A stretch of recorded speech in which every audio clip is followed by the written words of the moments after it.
The conference hall of the Galactic Council stretched for nearly a kilometer, its crystalline walls reflecting the light of 1,000 worlds. Representatives from 847 species filled the chamber, their forms as diverse as the stars themselves.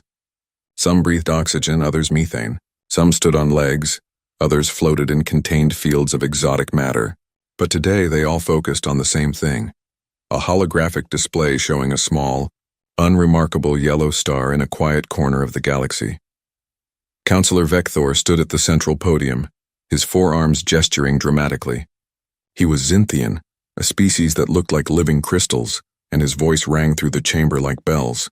Distinguished members of the Council, I present to you the opportunity of 10 generations. The Sol system contains enough neutronium to power our entire civilization for 3,000 years. A murmur rippled through the crowd. Neutronium was the most valuable substance in the known galaxy. It powered faster than light drives, sustained planetary shields, and made modern civilization possible. But it was incredibly rare. However, Vector continued, there is a complication. The system is classified as a protected heritage site. It contains the structures we call the tombstones. The holographic display shifted to show massive structures floating in the darkness of space. They were enormous, each one larger than a small moon. They orbited the third planet from the yellow star, silent and dark. They had been there for 10,000 years, and no one knew who built them or why. Ambassador Tillith of the Ravian Collective stood, her reptilian features showing concern. The tombstones are sacred ground. Our archaeologists have studied them for 6 centuries. We still do not understand their purpose, but the warnings are clear. Every surface is covered with the same message in 3,000 different languages. Let them rest. Superstition, Vector said dismissively. The builders are gone. Dead. Whatever civilization created those structures vanished from history before any of our species even developed spaceflight. The warnings are 10,000 years old. The threat, if it ever existed, is dust. An elderly Morphean delegate, whose species had the longest recorded history in the Council, raised a tentacle. My people have records from before the Council existed. Stories passed down from our ancestors. They speak of the old ones who lived in Sol system. The stories say they were dangerous, that they made weapons that could crack planets open like eggs. Several younger species laughed. The Morphean skin flushed dark with embarrassment. Fairy tales, Vector pressed, meant to scare children. Meanwhile, our energy reserves diminish year by year. 40 systems went dark last winter because we lack sufficient neutronium for their generators. How many must suffer because we fear ghosts? The debate raged for hours. Species with long memories argued for caution. Younger, more aggressive civilizations demanded action. Finally, the vote was called. 423 voted to maintain the protection. 424 voted to begin mining operations. By a single vote, the motion passed. The Archaeological Guild protested immediately. Dr. Serana, a human-sized insectoid who had spent her entire life studying the tombstones, stood before the council with her wings trembling. You are making a terrible mistake. We have barely scratched the surface of understanding what those structures are. The third planet, the one you plan to mine, it is surrounded by more warnings than all the others combined. Please give us more time to study it, but the vote was final. Within a week, the Xinthian Imperial Mining Corporation dispatched its largest fleet to Sol system. 50 massive ships, each capable of drilling through a planet's crust like it was soft clay. The journey took 3 months. When the mining fleet arrived at the edge of Sol system, they paused to take in the sight. The tombstones hung in orbit around the third planet, just as the records showed. Up close, they were even more impressive. Each one was covered in symbols that seemed to shift and change when you looked at them directly. Some symbols looked like warnings. Others looked like technical diagrams. A few looked like art. Fleet Commander Zask, a practical Xinthian who cared more about quotas than archaeology, ordered the fleet to ignore the structures. We're here for the neutronium deposits on the planet, not to sightsee. Begin drilling operations immediately. The third planet was a beautiful world. It had vast oceans, green continents, and white clouds. But there was no life on it, or so the scanners said.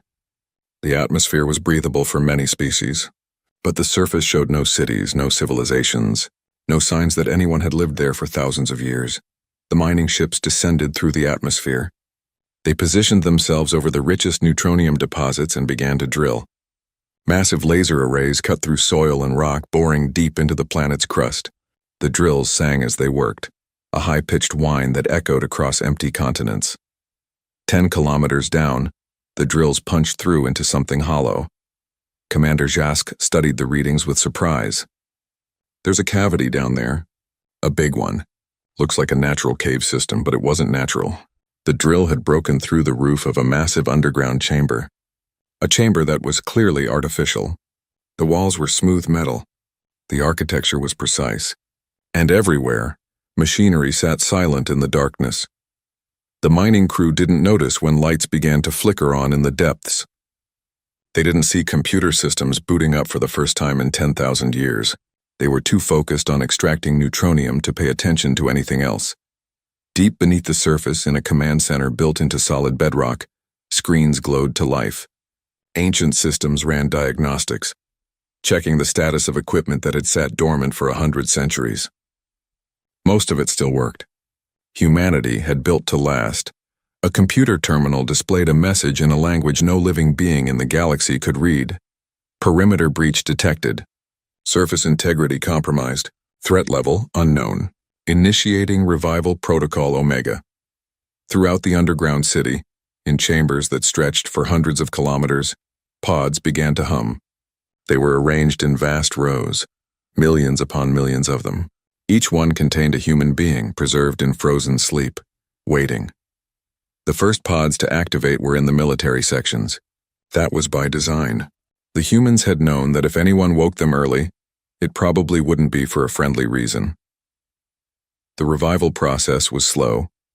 The pods had to carefully warm their occupants, restart hearts that hadn't beaten in millennia, restore brain functions that had been paused mid-thought. It would take hours before the first humans opened their eyes. On the surface, the mining continued. The Xinthian crews worked in shifts, drilling deeper and deeper. They extracted tons of raw neutronium, processing it in orbital refineries. Commander Jask sent regular reports back to the Council, boasting about how successful the operation was going. But on the third day, strange things began to happen. Equipment started malfunctioning. Drills would suddenly shut down for no reason. Computer systems displayed error messages in languages the Xinthians didn't recognize. Some crew members reported seeing lights in the distance, moving across empty landscapes where nothing should be alive. Technical difficulties, Jask explained to his worried crew. This planet's magnetic field must be interfering with our systems.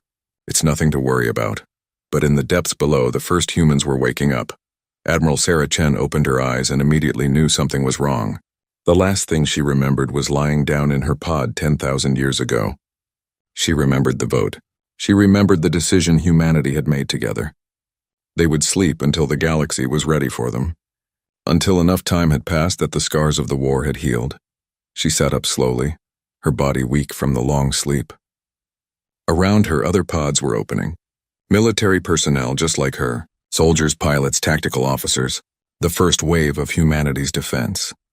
A holographic display appeared in front of her, showing the status of the revival.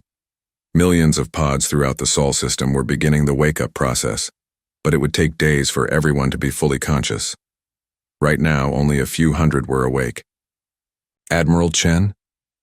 A young officer approached, his legs shaky. What's happening? Why are we awake? Chen accessed the defense network with her neural implant. Immediately, data flooded her mind. Surface breach, unknown vessels in orbit, active mining operations, weapons charged and drilling into Earth's crust. Her jaw tightened. We've been invaded. She pulled up the feed from the surface sensors. The Xinthian mining ships filled the screen. She could see them extracting resources, cutting into the planet like scavengers picking at a corpse. Should we activate the defense systems? The young officer asked. We could destroy them all in minutes. Chen remembered the war. She remembered what humanity had been capable of when they fought without restraint. She remembered entire species begging for mercy. She remembered the moment when humans had looked at what they'd become and decided they didn't want to be that anymore. No, she said quietly. We swore an oath 10,000 years ago. We try peace first. We contact them. We ask them to leave. We only fight if they refuse. She walked to the command center on legs that grew steadier with each step. The room was filling with other officers, all of them confused and frightened. They looked to her for guidance.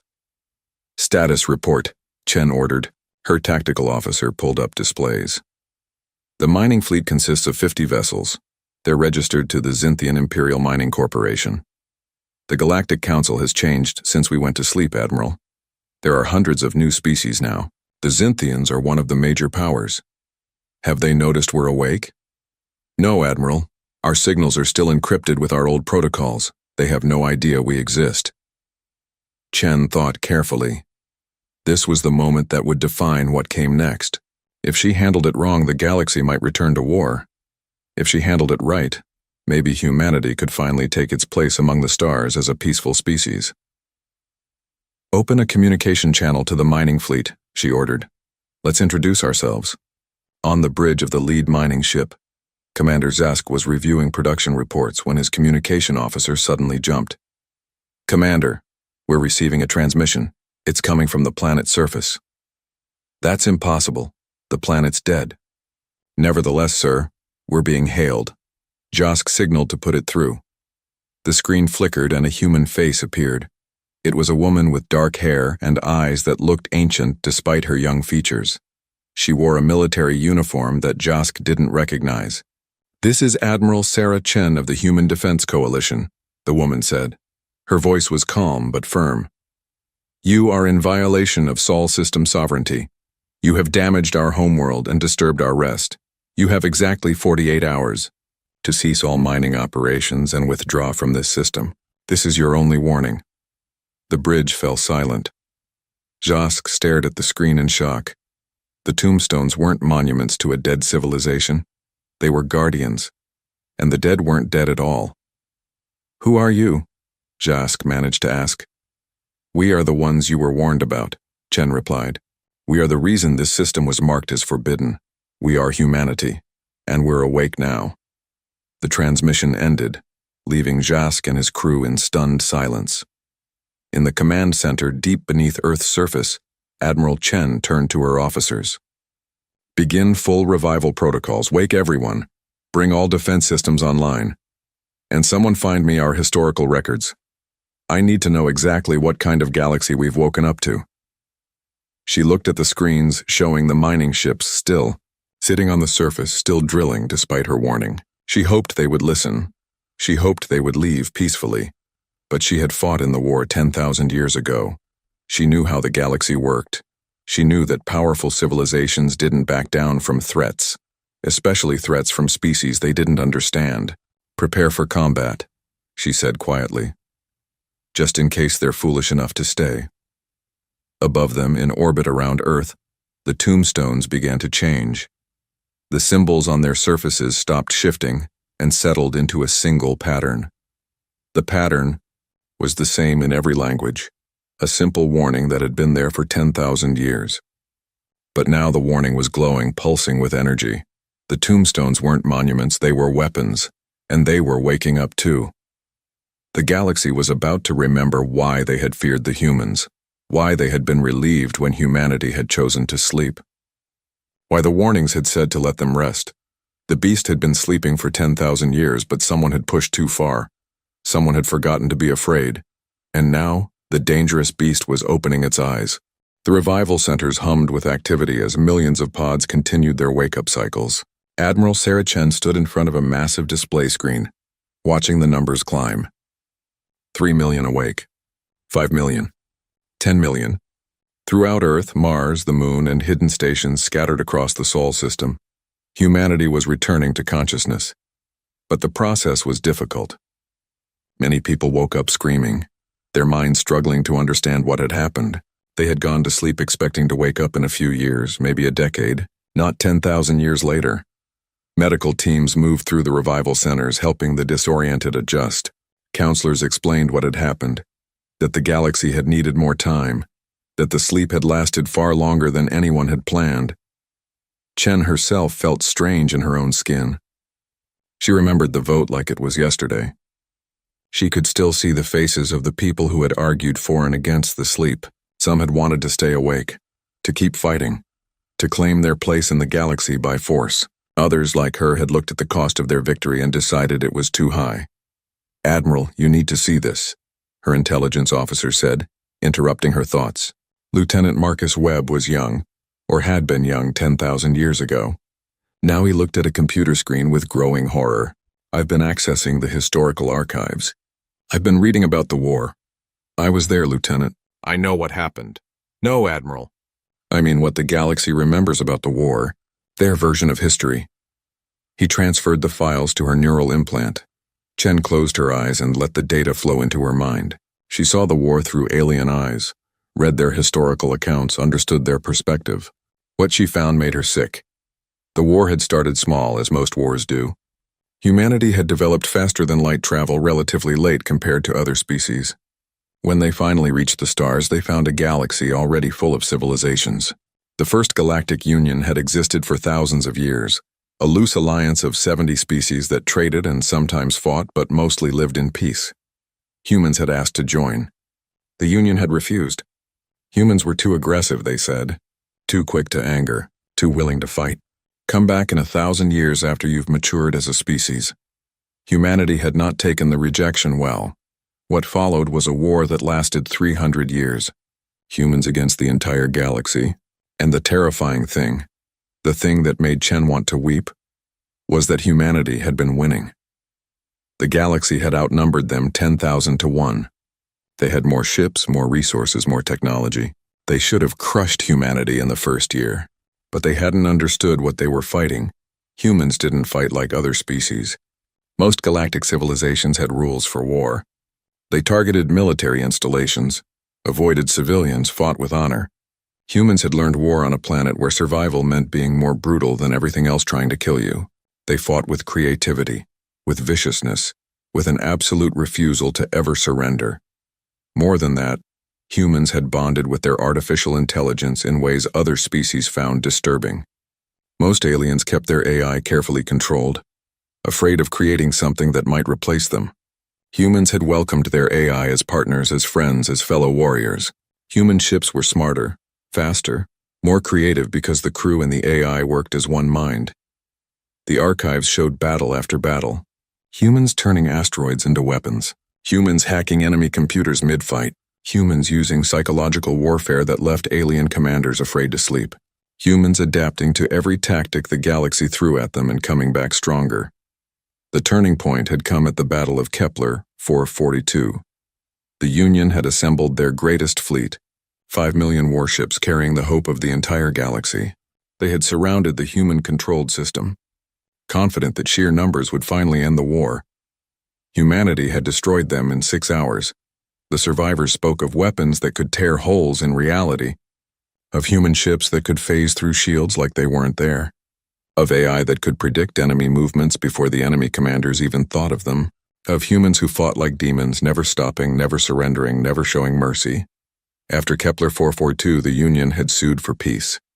They offered humanity everything: territory, resources, a seat on the council, full membership, anything to make the fighting stop. And humanity had said no. Not because they wanted to keep fighting, but because they had looked at what they'd become and been horrified. They had built weapons that could shatter planets. They had created AI that could wage war without human guidance. They had become so efficient at killing that even they were afraid of themselves. The greatest military minds in human history had gathered for the vote. Admiral Chen had been there, one voice among billions. The debate had lasted months. Some argued they should claim their victory, rule the galaxy, ensure no one could ever threaten Earth again. Others argued that ruling through fear would make them monsters. In the end, humanity had made a choice that shocked the galaxy. They would put themselves to sleep. Voluntary exile. They would seal their entire species in cryogenic suspension and wait. Wait until enough time had passed that the wounds of the war had healed. Wait until the galaxy had forgotten to fear them. Wait until they could join galactic civilization as friends instead of conquerors. The Union had been suspicious at first, thinking it was a trick. But humans had been serious.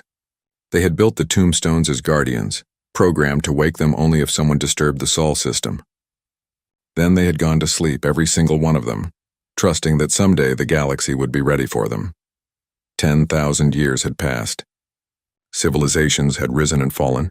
The First Galactic Union had collapsed and been replaced by the Galactic Council. New species had developed space travel. Old species had gone extinct. The war had become legend, then myth, then a story people weren't sure had really happened. And now the Xinthians had broken the seals and woken them up. Chen finished reviewing the archives and opened her eyes. Lieutenant Webb watched her nervously. "They've forgotten us," Chen said quietly. "Or they remember us as monsters. What do we do, Admiral?" "We prove we've changed." We gave them a warning. 48 hours to leave peacefully. If they accept, we let them go. No violence, no revenge. We show them we meant what we said 10,000 years ago. And if they don't leave, Chen's expression hardened. Then we show them why we scared the galaxy into peace. On the bridge of the lead mining ship, Commander Jask was having an emergency conference with the Galactic Council. The holographic display showed dozens of alien faces, all of them arguing at once. "You must withdraw immediately," Ambassador Tillith insisted. "I warned the Council this would happen." "We will not retreat from primitives," Councillor Vector argued. "These humans have been asleep for 10,000 years. Their technology is obsolete. Their weapons are ancient. This is posturing meant to frighten us into giving up legal mining rights." The elderly Morphean delegate spoke softly, but everyone fell silent to listen. "My species remembers the war. We lost 2 billion people fighting them. We begged for peace before they killed us all. Do not make the mistake of thinking they are weak because they chose to sleep." Vector laughed, a sound like breaking crystal. "Your species tells ghost stories to children.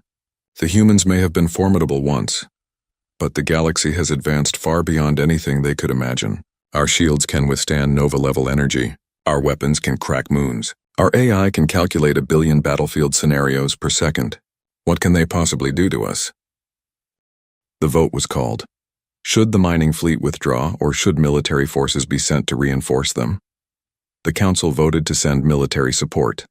The Xinthian 7th Fleet was mobilized. 200 warships, the largest military force assembled by any single species in 3,000 years. They would arrive at Sol System in 72 hours. Jask received the news with relief. He had been frightened by the human admiral's message, but now he felt confident. The 7th Fleet was the pride of the Xinthian Empire. They had never lost a battle. They had pacified 12 systems and intimidated twice that many into compliance. Surely a species that had been asleep for 10 millennia couldn't stand against them. He sent a message to the surface. "This is Commander Jask to Admiral Chen. The Galactic Council has reviewed your demands and finds them without merit. We are operating under legal mining rights granted by Council vote. If you interfere with our operations, you will be declared hostile and dealt with accordingly. The Xinthian 7th Fleet is en route to this system. You have 72 hours to surrender." Deep beneath Earth's surface, Admiral Chen read the message and felt something cold settle in her stomach. She had hoped they would listen. She had hoped 10,000 years would have made the galaxy wiser. She had been wrong. "How many of us are awake now?" she asked. 50 million on Earth, another 20 million on Mars and the Moon. The deep space stations are still running diagnostics. And our weapons systems? The tombstones are fully operational. The asteroid belt defensive platforms are online. The drone swarms are active. We have approximately 3 million autonomous warships ready for deployment. Chen nodded slowly. "Open a channel to all awakened humans. I need to address them." Across the Sol System, screens flickered to life. Humans who had been asleep for 10,000 years, who were still trying to understand the world they'd woken into, stopped what they were doing to listen to their admiral. Sarah Chen's face appeared on every screen. She looked tired, old, sad. "My fellow humans," she began, "I wish I had better news for you. When we went to sleep, we hoped the galaxy would change. We hoped that given enough time, they would grow past the conflicts that defined our era. Some have. Many of the species on the Galactic Council are peaceful. They remember the war and want no part of violence." She paused, choosing her words carefully. "But some have not changed. The Xinthians have refused to honor our borders. They have refused our peaceful request to leave. They are sending a military fleet to force us into submission. The faces watching her showed fear, anger, confusion. Many of these people had never fought in the war. They had been civilians who had gone to sleep hoping for peace. I don't want to fight, Chen continued. I truly don't, but they are giving us no choice. If we do not defend ourselves, they will mine our homeworld and enslave any of us who resist. They think we are weak because we slept. They think our weapons are obsolete. They think we are afraid of them. Her voice became steel. They are about to learn how wrong they are. Not because we want war, but because we will not let anyone destroy our home. We tried peace. They chose violence. Now they will see what humanity is capable of when we fight to protect what we love. She looked directly into the camera. Revival Protocol Omega is now fully active. All defensive systems are online. All military personnel report to your stations. All civilians evacuate to the deep shelters. In 72 hours, the Zynthian 7th Fleet will arrive. And we will teach them the same lesson we taught the galaxy 10,000 years ago. The screen went dark. Across the Sol system, humans moved with purpose. Those who had been soldiers before the sleep returned to their posts. Civilians descended into bunkers that had been prepared millennia ago. Engineers ran final diagnostics on weapons that had sat dormant for 100 centuries. And in orbit around Earth, the tombstones began to glow with energy that made the void itself tremble. The galaxy had forgotten why they feared humanity. They were about to remember. The 72 hours passed like a slow countdown to doomsday. On Earth, humans prepared for war with the efficiency of a species that had been born in conflict. Weapon systems that had slept for 10 millennia roared to life. Computer networks synchronized across the solar system. AI that had been dreaming came fully awake and began running combat simulations. Admiral Sarah. Chen stood in the command center carved into the bedrock beneath the Pacific Ocean. Holographic displays surrounded her, showing the status of every defensive position in the Sol system. Mars had activated its orbital cannons. The Moon had deployed its stealth fighters. The asteroid belt was now a minefield of weapons platforms disguised as space rocks. Status of the tombstones? Chen asked. All 12 are fully charged, Admiral, her weapons officer reported. Each one has enough power to destroy a planet. But they're designed for precision strikes against ships. The Zynthian fleet? They just entered the outer system. Exactly 200 warships in standard battle formation. They're being cautious, scanning for threats. Chen pulled up the tactical display. The Zynthian ships were massive modern vessels bristling with weapons. Each one could probably devastate a small colony by itself. Together, they represented enough firepower to conquer dozens of star systems. But they were following predictable military doctrine. Neat formations, standard approach vectors, by-the-book tactics that any military academy in the galaxy would recognize. Humans had never believed in fighting by the book. Weapons, Chen said quietly. Prepare to deploy Shadow Protocol. Communications, open a channel to the Zynthian commander. The screen flickered and a Zynthian officer appeared.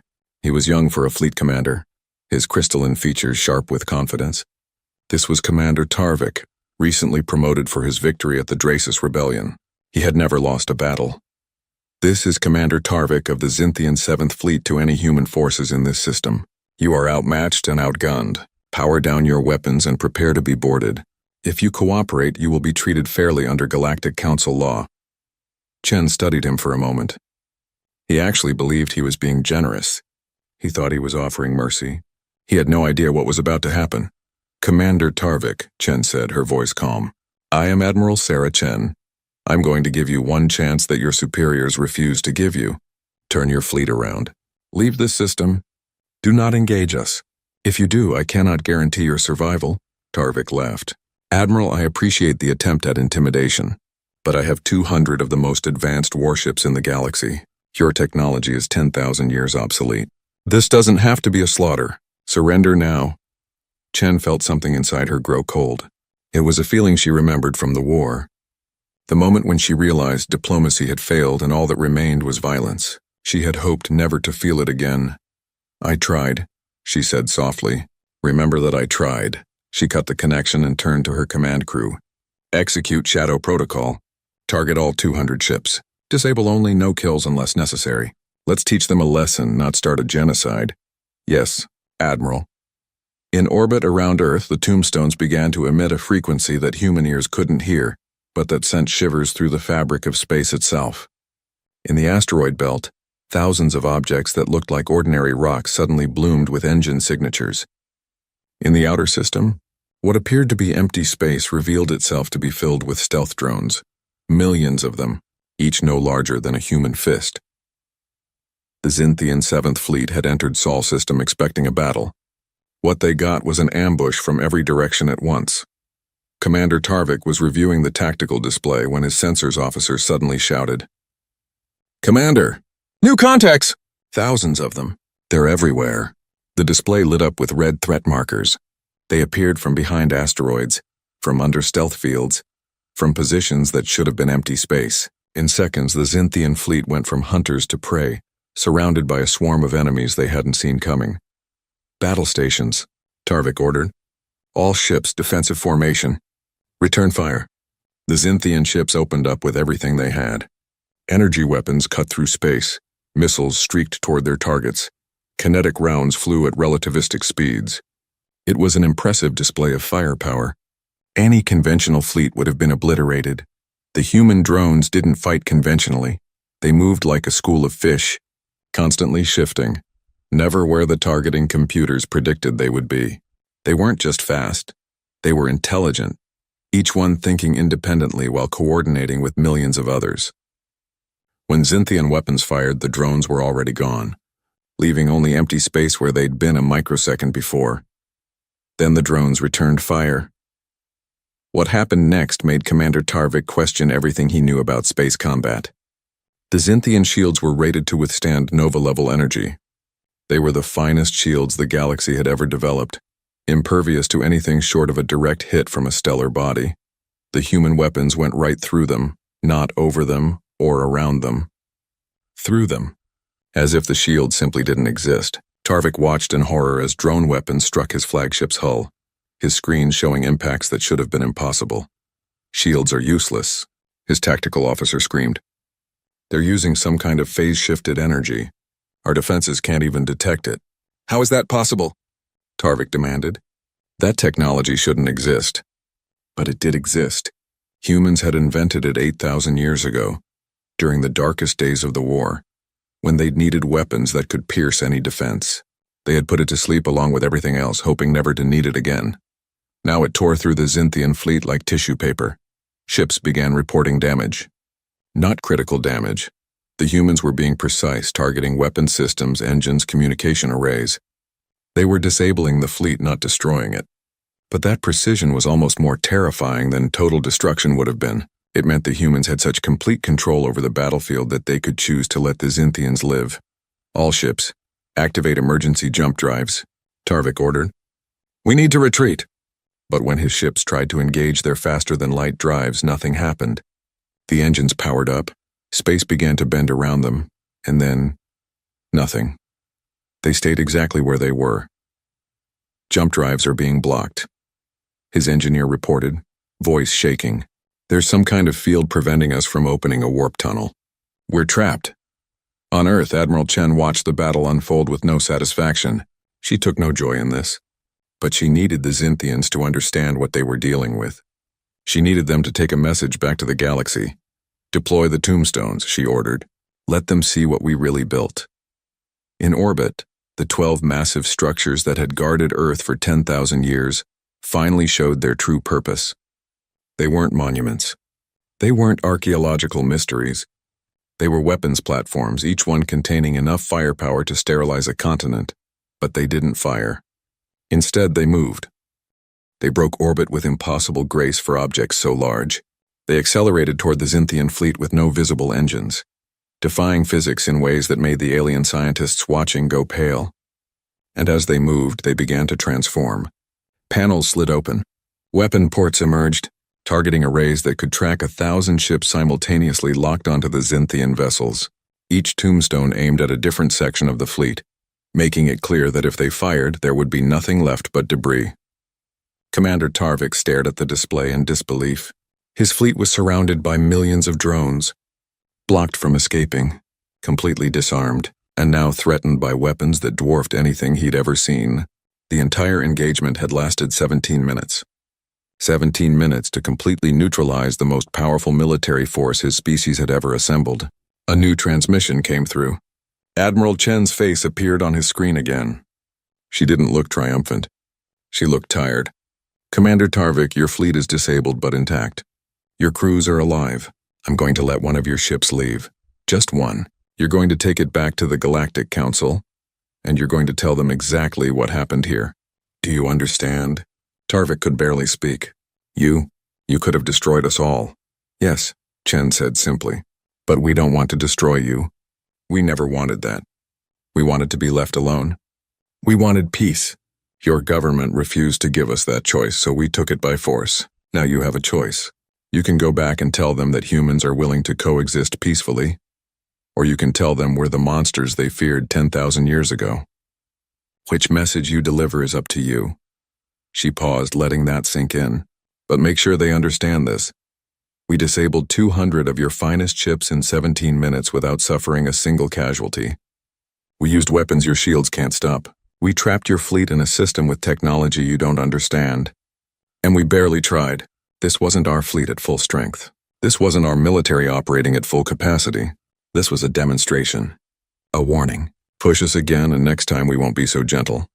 Tarvik looked at his command crew. They all looked broken, terrified.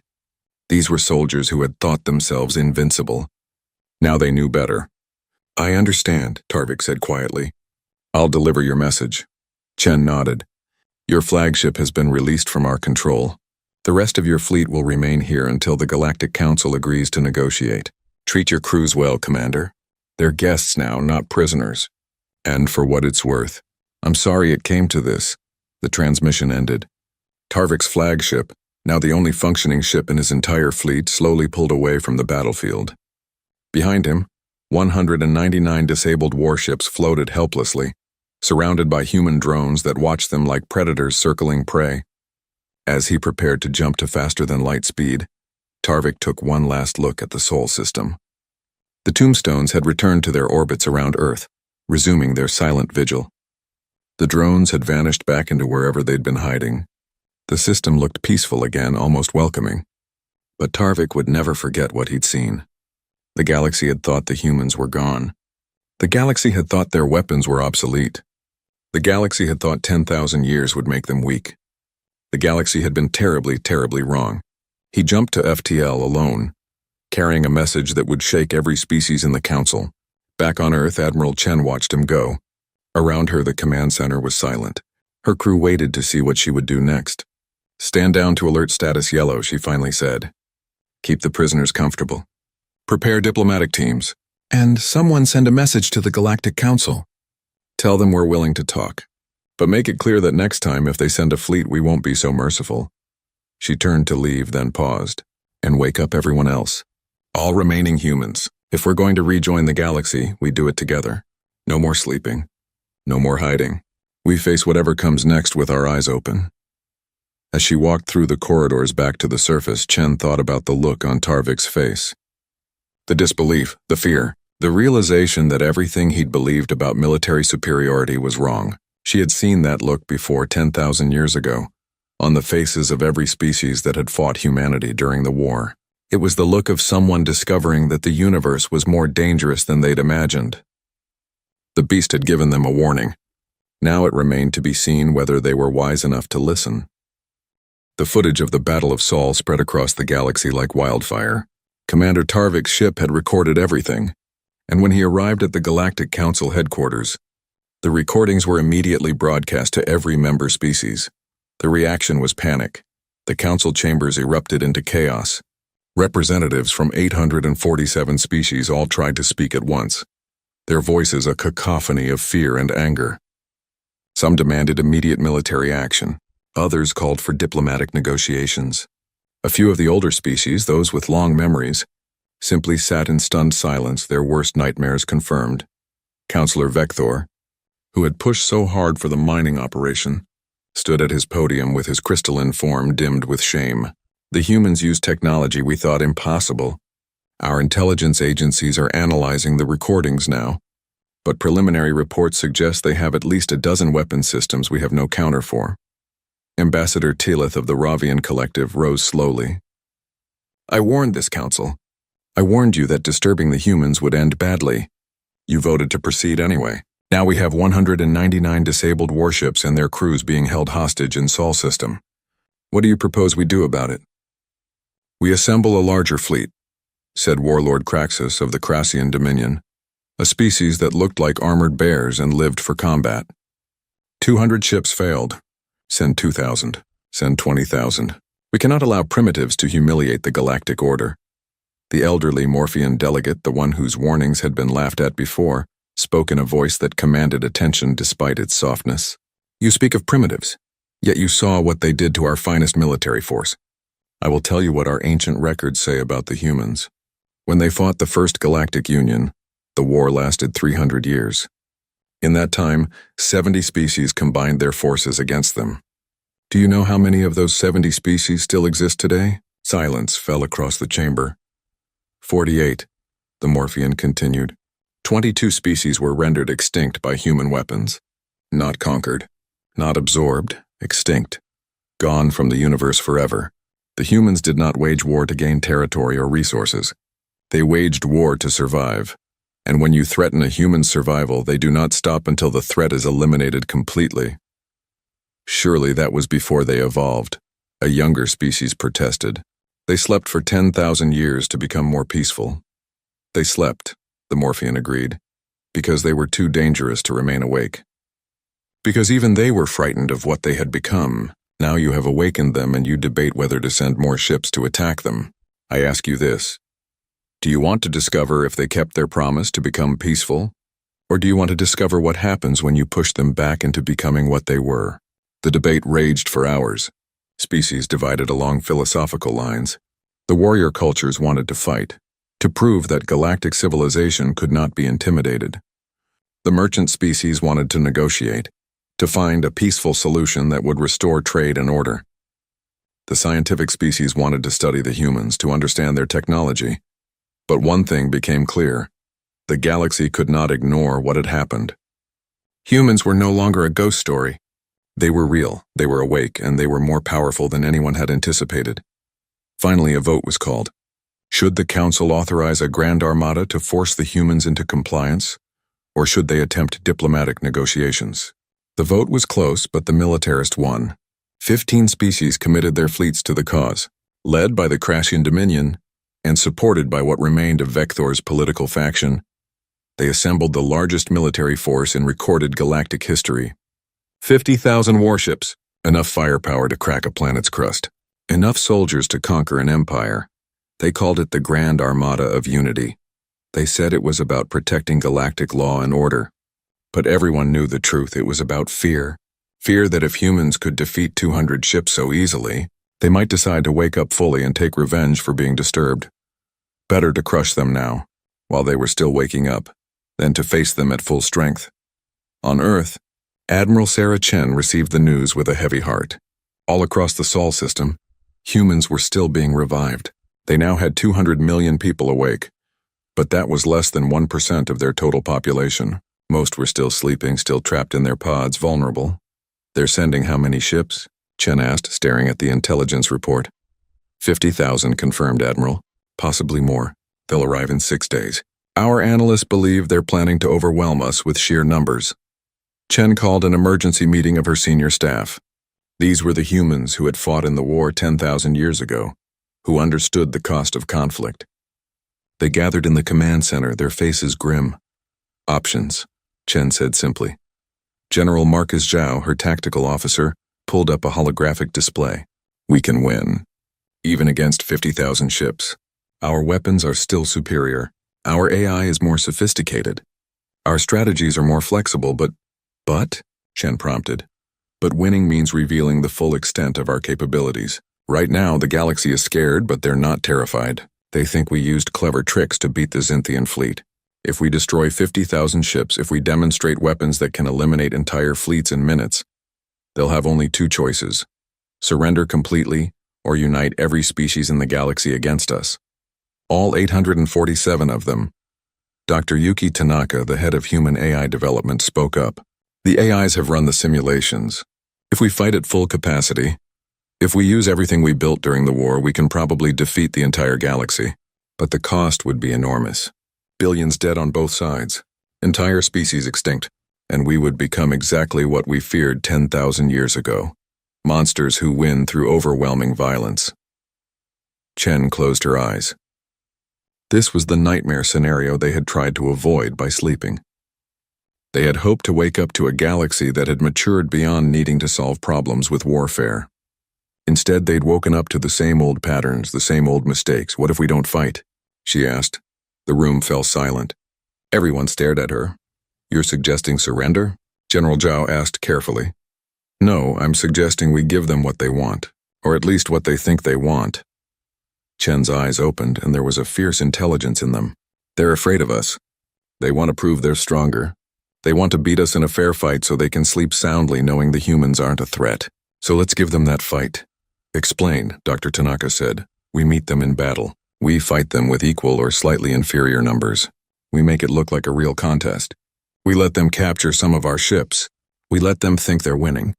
And then, at the very end, we demonstrate just enough of our true capability to make them realize they should have accepted our offer for peace.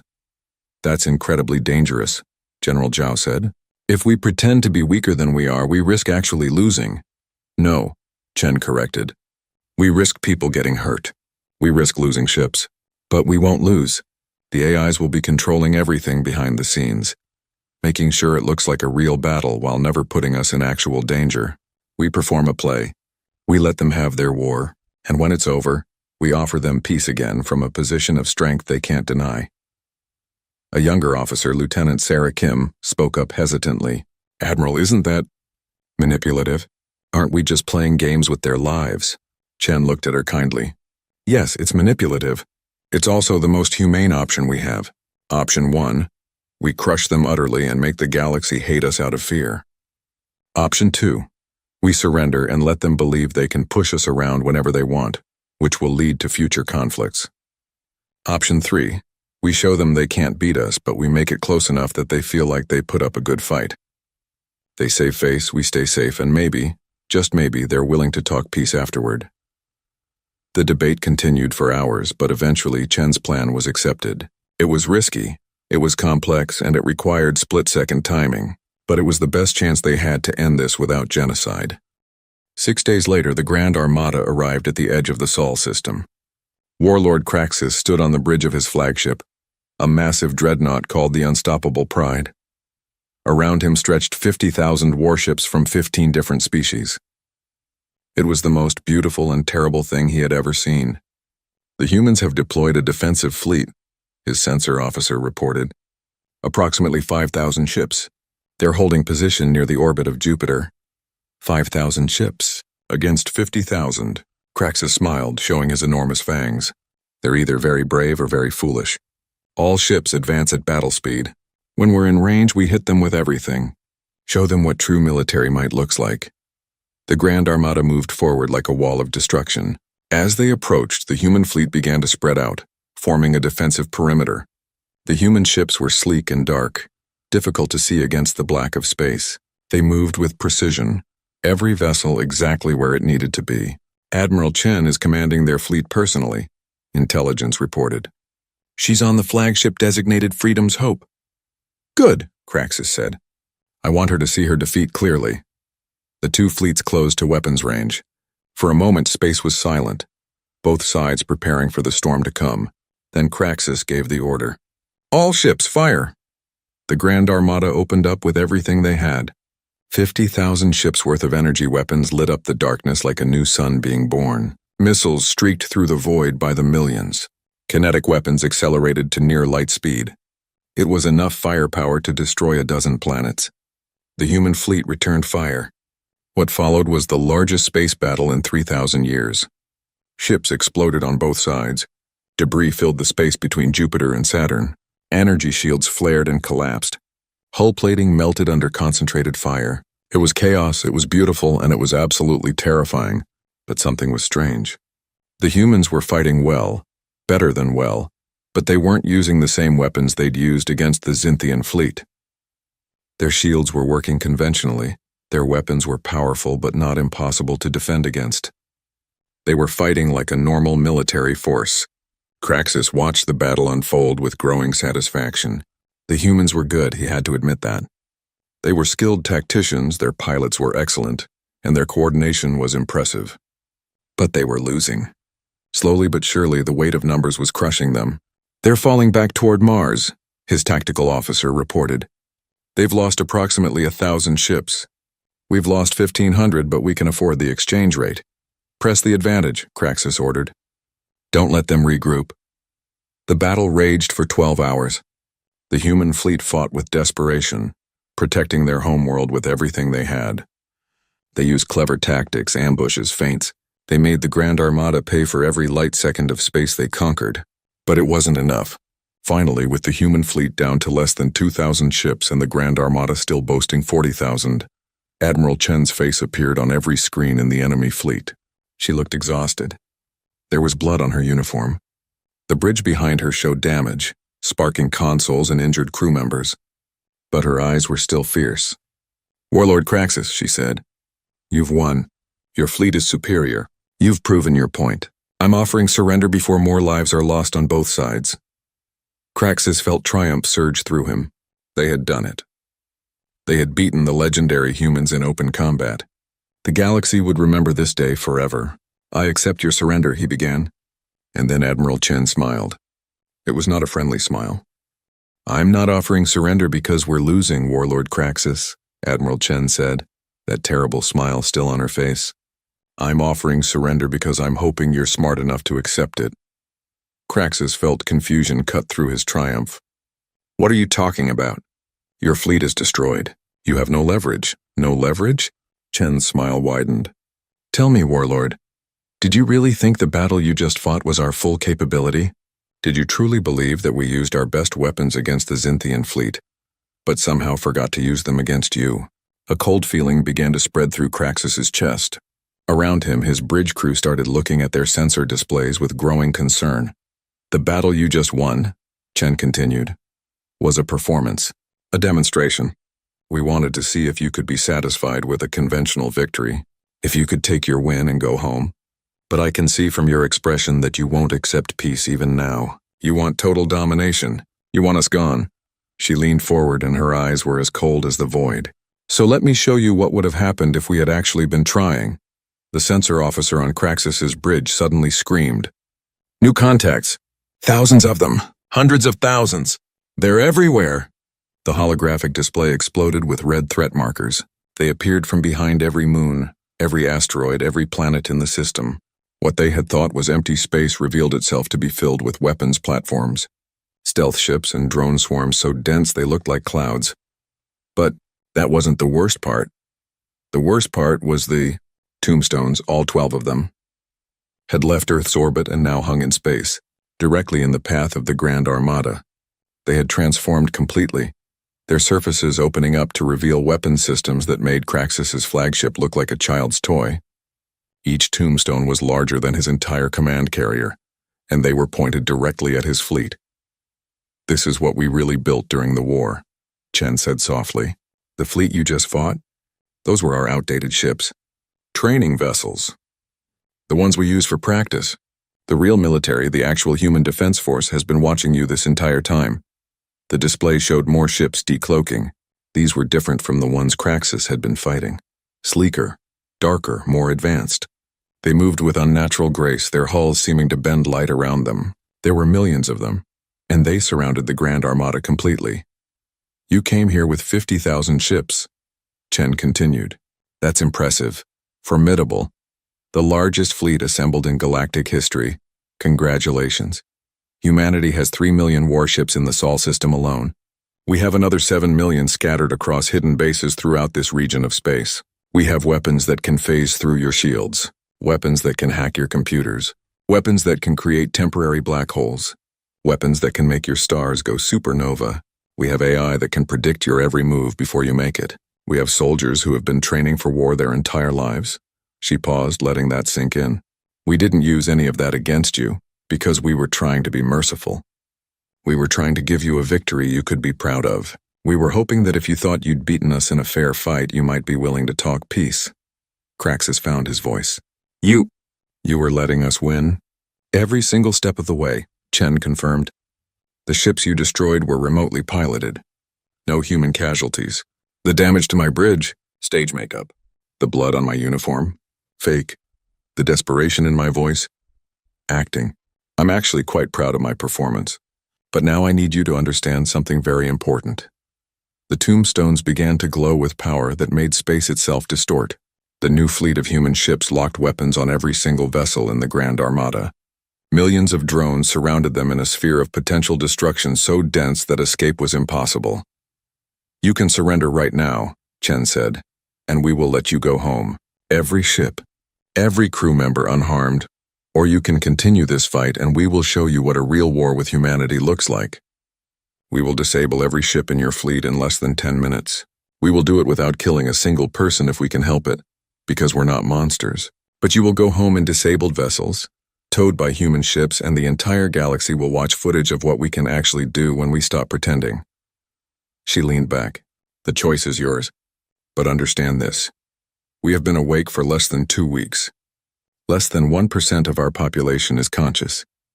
99% of humanity is still asleep. You are fighting the skeleton crew of a civilization that hasn't even fully woken up yet. Do you really want to see what happens when we wake everyone up? Do you really want to push us that far? The bridge of Kraxus's ship was silent except for the sound of breathing and the quiet beeping of sensors.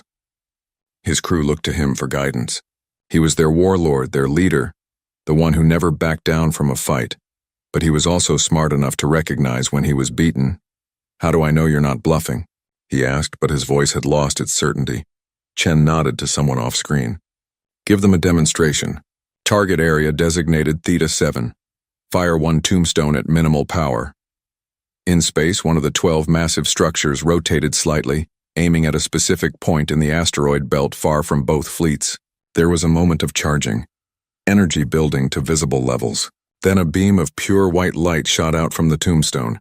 It traveled at the speed of light, which meant it hit its target instantly.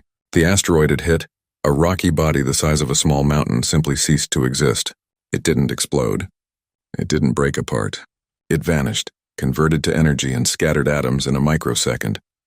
That was approximately 1/1,000,000th of that tombstone's actual power, Chen said calmly. At full power, one tombstone can destroy a planet the size of Earth. We have 12 of them. And that's just our defensive platforms.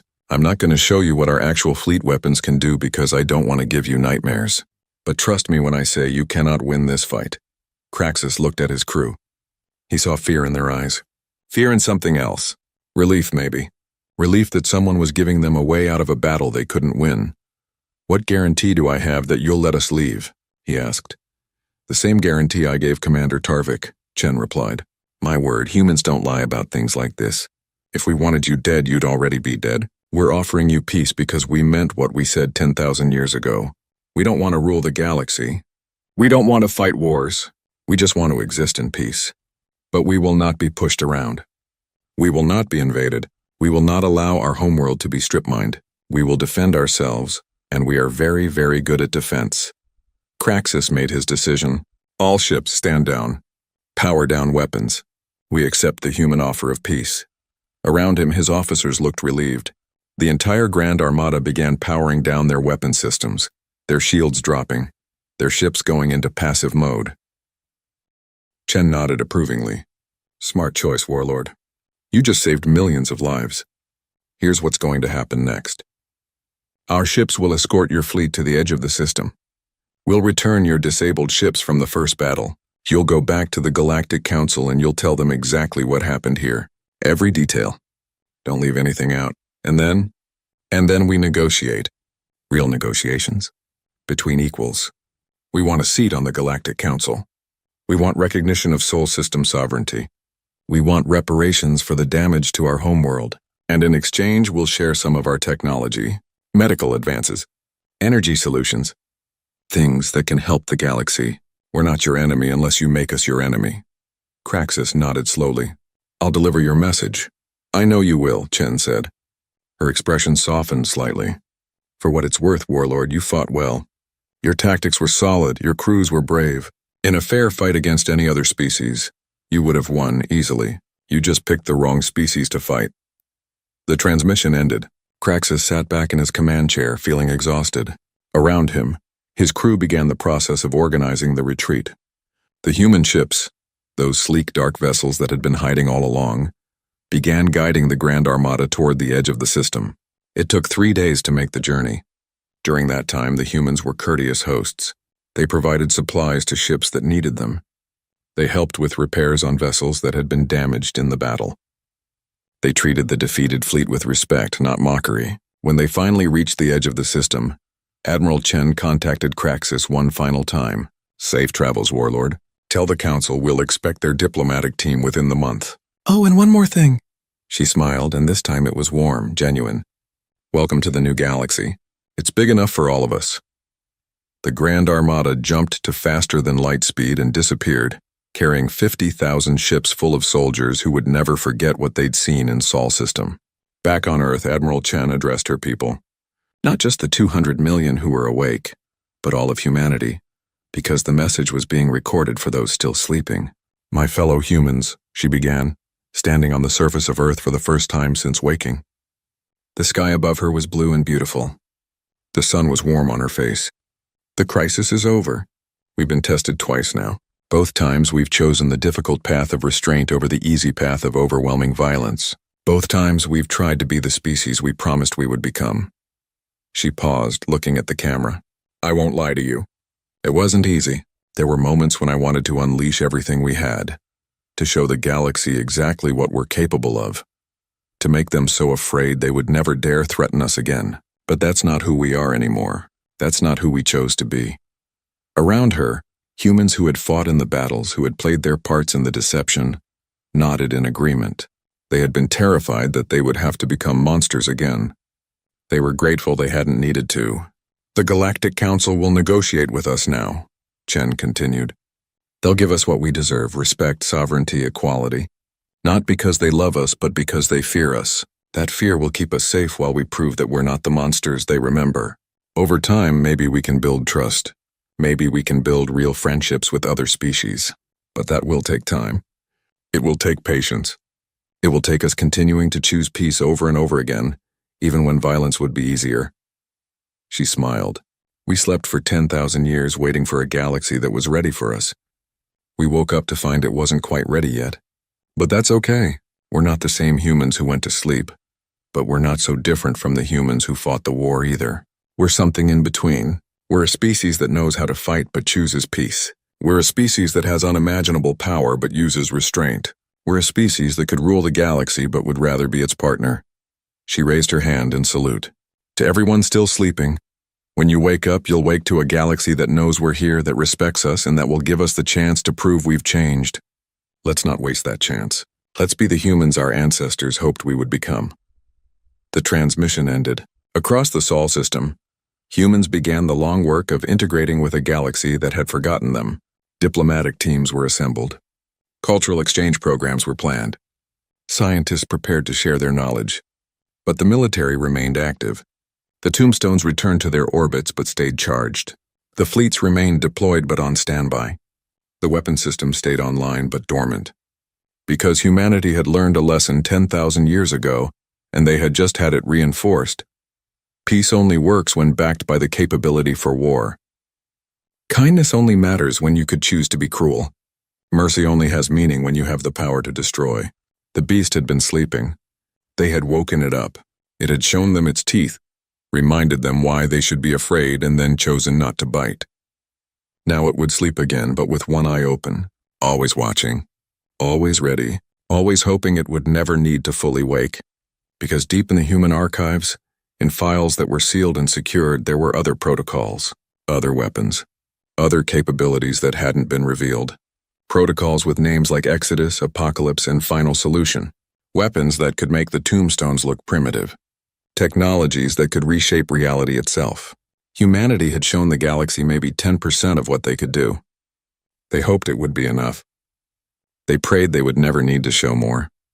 Admiral Sarah Chen stood in her quarters that night looking at the stars through her window. Somewhere out there, The Galactic Council was arguing about what to do about humanity.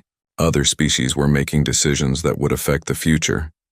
But Chen was thinking about the people still sleeping.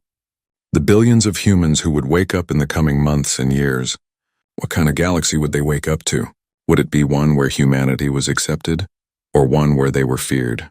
Would they find friends among the stars, or would they find only enemies? She thought about the choices she'd made, the battles she'd fought, the mercy she'd shown. Had she done the right thing? Only time would tell. Behind her, a notification appeared on her screen. A message from the Galactic Council. They wanted to begin negotiations immediately. They were offering everything humanity had asked for: a council seat, sovereignty, reparations, recognition. Chen smiled. It was a start. Just a start, but a start was all they needed. The beast would sleep, but it would sleep knowing it was respected, knowing it was safe, knowing it had earned the right to exist in peace. And if anyone ever forgot that lesson, if anyone ever pushed too far again, well, the beast knew how to wake up. It just hoped it would never have to.